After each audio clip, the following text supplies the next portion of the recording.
Hello everybody and welcome back to GuigLit, your one-stop shop for all things books, beards and beyond. Today in our video we're going to be looking at the AQA A-Level English Literature Love Through the Ages paper, giving you some brief feedback, brief advice for that last minute revision that I can put in roughly under 5 minutes time. As always, if you haven't before, be sure to hit that thumbs up button, be sure to like, share and subscribe it, and drop a comment if you have any questions. The GuigLit guarantee is I will get back to each and every one of you. So in today's video I'm going to be looking through 3 specific different sections, and I'm going to be looking at some specific text as well. The skills can translate into other texts, but the texts I'm going to reference are on the screen now. So let's begin with section A. Now I'm going to be looking at this through the lens of Othello, and a key thing to remember is this is a play. Now with a play you would do very well to include in your analysis stagecraft, the use of how an audience would respond to certain parts of the play, as well as how an audience both contemporary, i.e. now in the 21st century,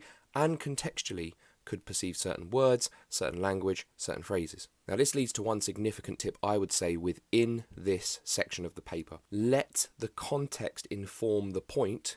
Don't let the context be the point. Too often I see students start and go headlong into this whole analysis on a historical level. And the reality is you don't actually need to do that at all. Your context, if it's ever used, should support, embed and improve a point you're already trying to make. In addition, while it's useful to be very careful about how you use references to other Shakespeare plays if you wanted to boost your knowledge there of other Shakespearean tragedies, how this conforms to it, how it's typical or atypical of it, just be careful of how you use that, but it's a nice little touch you can include. Now, moving on to the unseen poetry aspect, and this is the one I tend to find students get really confused on or find real difficulties with. Remember the fact that they will tell you a statement at the top of the question about these poems for you to engage with. Also, if there's any particularly tricky words, it will be in a glossary underneath each poem, and both poems are going to be, as the whole exam is, on the notion of love, how love is presented, or through the lens of love. Usually these poems have a very similar kind of aspect together, or link or connection, and there can be differences in tone, differences in perspective, differences in possible setting or ending. There will be a very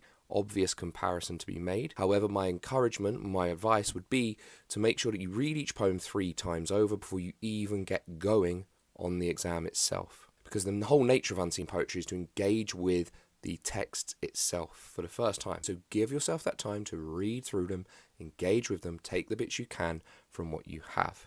If you have any questions, or drop me a comment if you'd like any questions answered, as I appreciate these are just some really quick pieces of advice I wanted to give you today in roughly under 5 minutes to help give you that little bit of confidence before this week's exam. And lastly, with the section C comparison between the novel and the poetry anthology. Key thing you want to be doing here, or my advice would be, you should have some bank of the quotes from the poems already ready to go. What I mean by that is, we're not asking you here to use all of the poems. You want to go in with some semblance of a knowledge of some of them already.